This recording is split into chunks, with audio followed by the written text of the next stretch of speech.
viewers, Assalamu alaikum. This is news presenter Samia Sharkar. Thank you for watching Aparat Kanto. Thank you.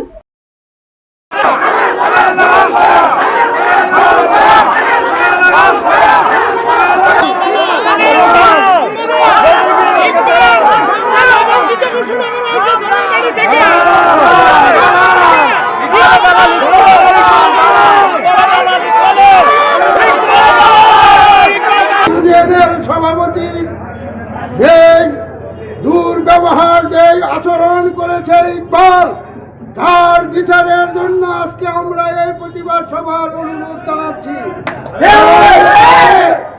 সে যেন এই নজরপুর ইউনিয়নের কার্যক্রম অতি শীঘ্রই জালালউদ্দিন সরকারকে সভাপতি নির্বাচিত করে। লন্ডন গিয়েছিলেন, লন্ডনের প্রাক্কালে আমাদের কমিটি স্থগিত করেছিলেন। দীর্ঘ প্রায় 70 দিন অপেক্ষার পাওয়ার পরে আজকে আমাদের কমিটির সিদ্ধান্ত হওয়ার কথা ছিল।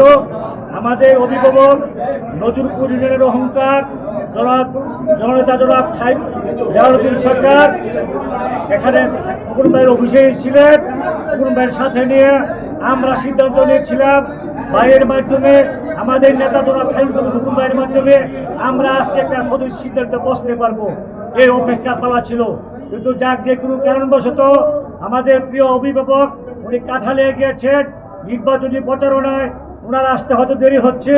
ইনশাল্লাহ আমরা অপেক্ষা করব ওনার আসার আগ পর্যন্ত। ইনশাল্লাহ আমরা কোন দিন আমাদের যে সিদ্ধান্ত আজকে মাগরিবের পর আমাদের বসার কথা, কিছুক্ষণ আগে আবার সেই ইকবাল সাহেব যিনি কুচক্রি মহলের পক্ষে নিয়ে কাজ করছে, ওই ইকবাল সাহেব আবার আজকে ফোন করে বলে যে ভাই নাকি 8টা বাজে কাঠালিয়া থেকে আসবে, আমি আপনাদেরকে ধৈর্য ধরে অপেক্ষা করার জন্য অনুরোধ করি। আপনারা বললেন যে আমরা তো দূর দূরান্ত থেকে এসেছি, আমরা আজকে আমাদের ইউনিয়নের একটা ফয়সালা করে আমরা বাড়িতে ফিরবো। বিভিন্ন দল যখন মাঠে নির্বাচনী প্রচারণায় ব্যস্ত, কিন্তু নজরপুর ইউনিয়নের লোকজন সবচেয়ে নির্যাতিত, ব্যথিত এবং বাংলায় জর্জরিত। ওই লোকেরা এখন নীরব দর্শকের মতো গৃহবন্দী পানির মতো বসবাস করতেছে, ভাষা নাই।